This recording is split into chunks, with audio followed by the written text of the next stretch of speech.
Hello, good evening, good evening, good evening. Hello, wonderful parents out there in online land. How are you? I hope you're having a beautiful, beautiful evening and you've had a beautiful day as well. Let's see, I hope the kids have been out, go to school happy this week. Have there been any worries?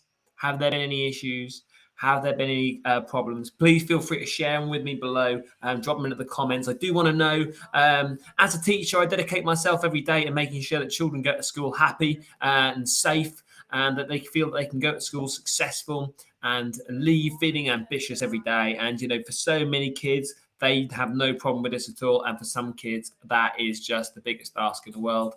I think for sometimes kids can go to school really, really happy, and sometimes they really can't. And if your child is struggling to go in every day feeling happy, feeling confident, then you need to get in touch with us, because we can help you. Certainly put you in touch with the right people and try to help you as well. We're running these regular weekly lives to help kind of support your children as they move into the SAT. So if you've got a child at primary school, if they're 10 or 11 years of age, if they're in year 6, they're going to be getting tons of homework sent home to them. They're going to be getting lots and lots of big asks. The teachers are going to be doing a lot of work with them to help get them prepared for their SATs. And they're coming up in about 55 school days. So a little bit longer than that, but 55 school days. It's the 9th of May. So you want to be thinking about it now, because if your child is struggling now, then they need to be turned around as quickly as possible to get them ready before that happens. Okay. But mainly it's all about happiness. As we've sort of talked about before, tests have an enormous amount of power. They have the power to be able to make you. They have the power to be able to build confidence, and they have the power to be able to break confidence as well. And if your child is going to school every day, doing tests and getting scores of, I don't know, 1 or 2, then they're going to feel a bit poo, aren't they? Okay, because they're going to look across the room, they're going to see other kids celebrating, waving their arms around, feeling really happy because they got 10 out of 10 on their test, or 80% or 90%, and they're going to be sat there thinking, well, what's wrong with me? What am I doing wrong? And this can have any number of detrimental effects on their mindset, on their self-esteem, on their confidence. And I believe, and in their formative years, which they are, I'd say between year 3 and year 6, these are extremely formative years, and they pave the way for the beliefs and values that they're going to continue to carry forward in high school and into adulthood too. So if they're struggling at this point, they're gonna have then it's quite possible they're going to continue to struggle unless you support them now. So I want to help to do that as much as possible. So please feel free to get in touch. It's a skilled job being a parent, let's be honest. And school's changed a lot since we were kids. So hopefully I can help you bridge the gap. And I do believe as parents, you can be some of the best teachers that the kids can have. Really, you're in their lives. So if I can help in any way, then do let me know.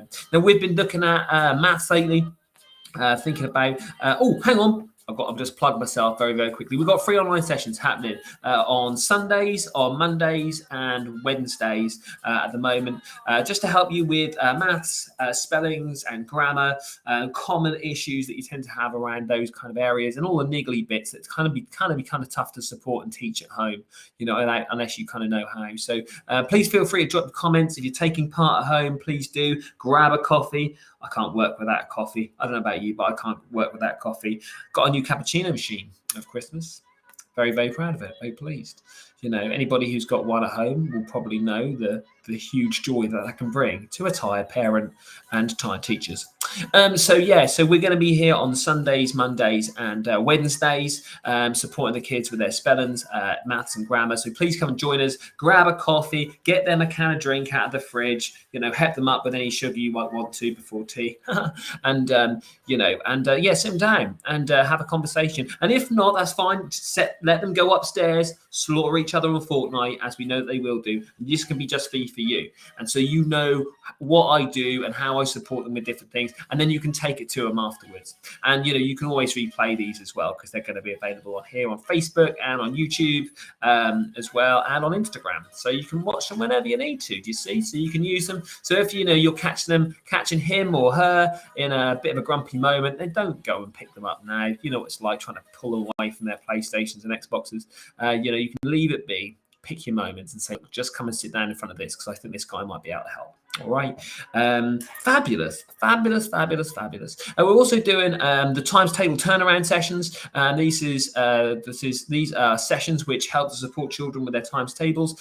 I pretty much can teach a times table pretty solidly within about half an hour now, within about 20 minutes to half an hour. So, if your child is going into maths, not having a good experience, the chances are it's probably because they're lacking in their times tables. Challenge them. If you don't believe me, hey, so turn around to little Jimmy and say, hey, can you do your sevens? Let's hear them. If they can't do them very quickly, or they stumble quite a lot, then that can be indicative of the idea that they're actually really struggling at school. So, do check in, do ask them. If it creates a tantrum, that's an answer as well. We don't want that. Tantrums don't happen with kids that are happy. Do you know what I mean? They happen with kids that are upset. So, do check in with them about that and make sure. I need to make sure I look into this little lens a little bit more often, because I look down there and I should be looking up there at you wonderful people on the internet. So today, last time, we've been talking fractions in maths, in particular equivalent fractions. And if you tune into last week's session, you'll see that it's all about equivalent fractions. Fractions that are equal but are sliced differently. Fractions that are equal but are sliced differently. So I'm just going to share my screen with you now. Share my screen with you. I'll attempt to anyway. So I'll go away, but I'm still here. Here we go. And today it's all about calculating with equivalent fractions, which is easy actually, which is easier than you think it is, because it sounds very scary, but it's not scary. It actually means something fairly simple, to be fair. It means something very simple. So equivalent fractions. So if you wanted to do an equivalent fraction, it's fairly straightforward. You might have, say, for example, you might have a half. And I always say that the kids should be able to write their fractions and draw their fractions. They need to be able to do both. If they can't do both, then you've got problems. So you always want to represent your fractions with writing the fraction and drawing the fraction. Writing the fraction and drawing the fraction. And always use rectangles for fractions. Circles are rubbish. Don't use circles. And so we might well have a half, and then you shade that in. So if you're working with them at home, you can just say, look, just write a fraction and then shade it in. It doesn't have to be a half. Could be anything. So we could have... you can put some in the comments if you like and have a little look. You might also have, you could have 3/4. The classic ones.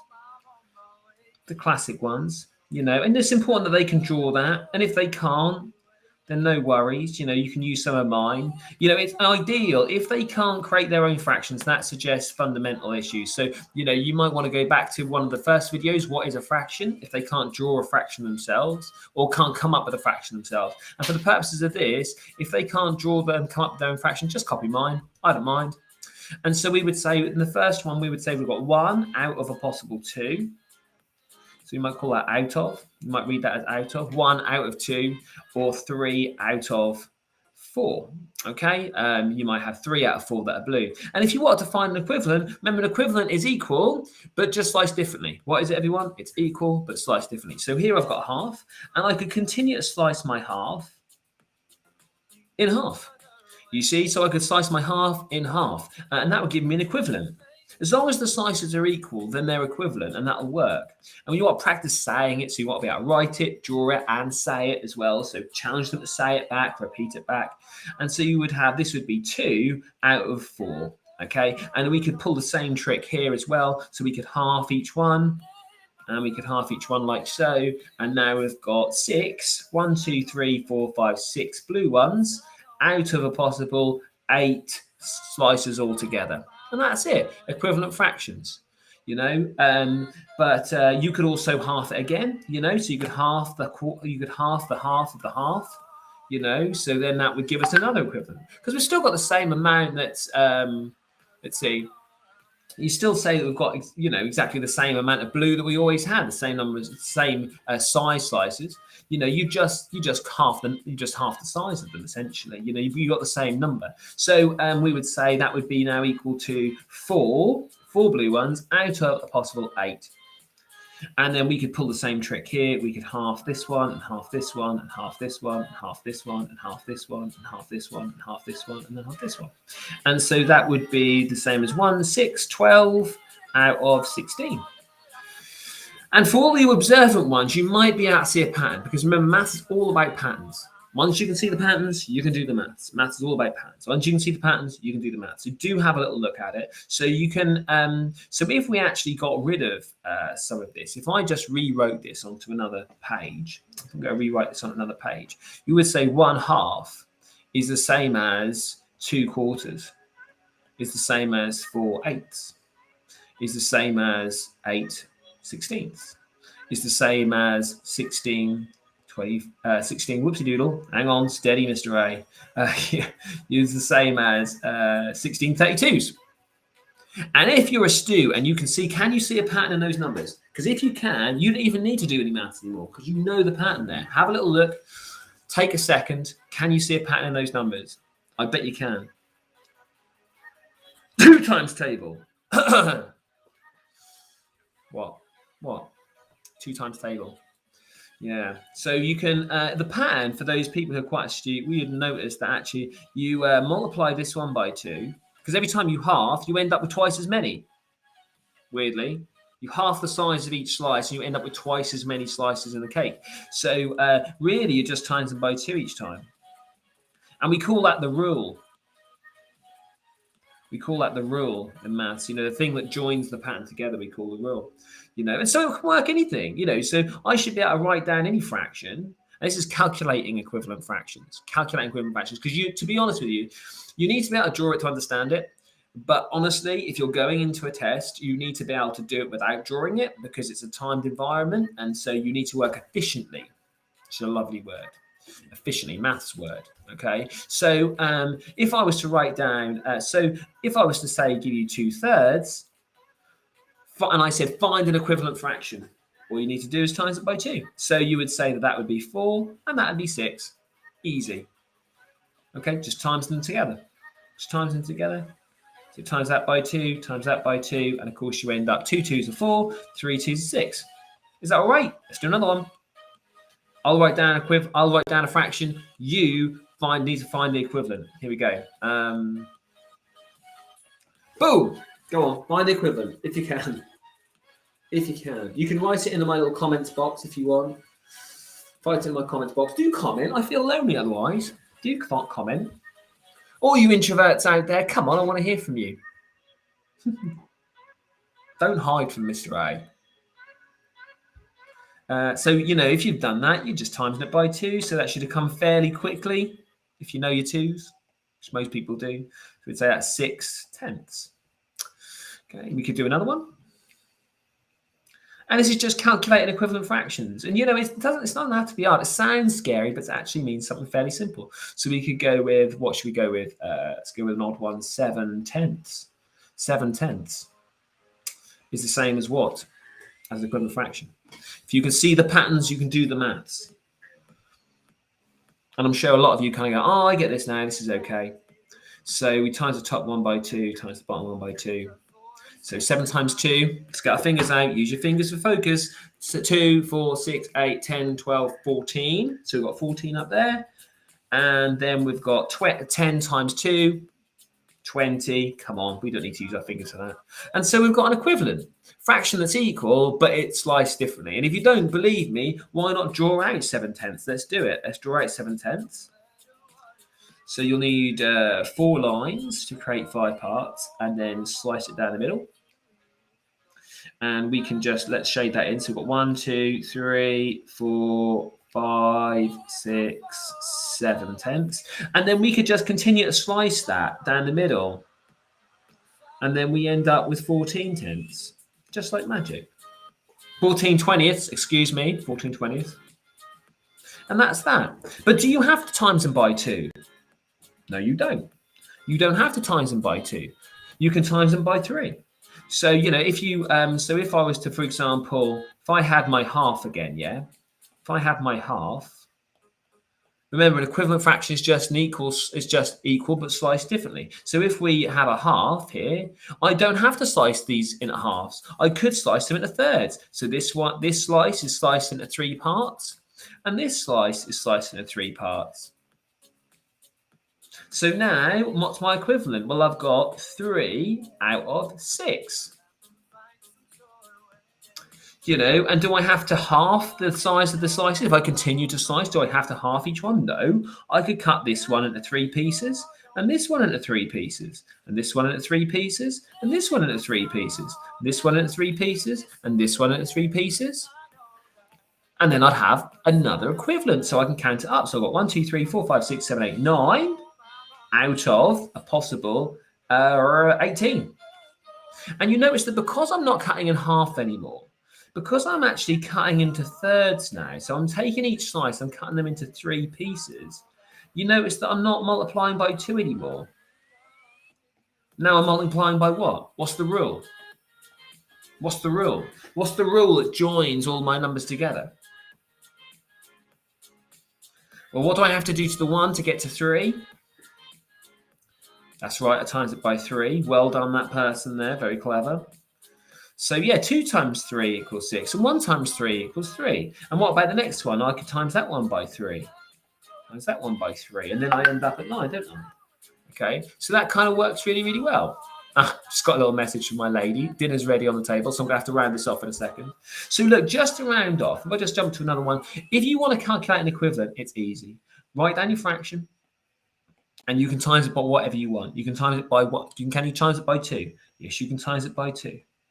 And that will give you 2/4. But do you have to times it by 2? No, you could times it by 3. You could times it by 3, in which case you'd end up with 6/12. And then you could take those 6/12 and you could slice each of those 12ths into 4 pieces. Okay, in which case you'd end up with 24, 12 times 4, what is it? 24, 48.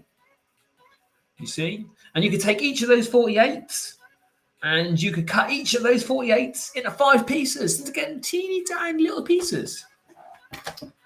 Oh, do I want to calculate that? I'll leave you at home to calculate that. My tea's on the table. I need to stop there. I'm going to stop the share there with 3, 2, 1. Oh, that's it. There it is. There it is. Anyway, so look, I hope that was really, really helpful for you all. Okay, remember there's 55 days to go till May the 9th. This is when the SATs are coming out. So if you're ramping up stress and pressure, especially with all this COVID stuff that's been going on. So please do check in on them. Make sure they're okay. Say to them, look, how are you getting on in maths? They're going to probably just grunt at you.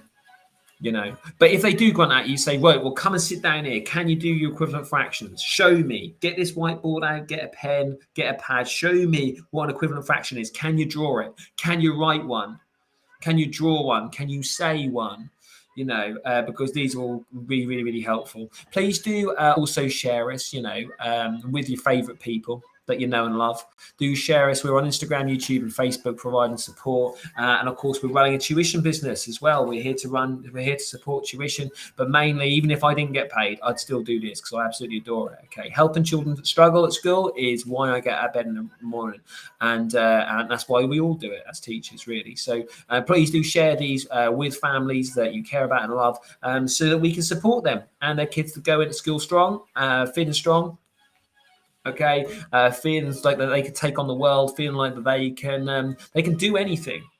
Because that's the thing we say to the kids: hey, you can do anything you put your mind to. But then we send them into school and they get 1 or 2 out of 10 in their test, 3 or 4. Anything less than 5 isn't great. Let's be honest. Okay, and we send them to school and say, hey, you can do anything you put your mind to. Oh, can I, Dad? Can I? Yeah, of course you can. But what are they gonna think when they're going to school and they're doing a test and they're getting 2s and 3s? They must be thinking, well, you must be wrong, Dad, because how can you say I can do anything when I can't even pass a poxy test? It's a bit of an affront, isn't it? So doing well in a test is so, so, so important because it has the power to build the confidence up and break their confidence down. And, if they're breaking their confidence in maths, it'll break their confidence in English too. And it can be a horrible spiral of effect. So do take action. Check in with them. Say, look, come on, little Timmy, just sit down with me. Can we just have a little chat and just walk them through the video? I'll take them through it as well. And of course, you can always get in touch with us. We can set up a strategy meeting, free strategy meeting to find out exactly what we can do to support your child to be strong and to be their best every day, and above all, happy. All right, because that's what we all want, isn't it, really? Okay, I'll let you go. Okay, have a beautiful evening, everybody. Please comment below, get in touch. Okay, and I'll speak to you later. Like and share us. See you soon. Cheerio. Bye.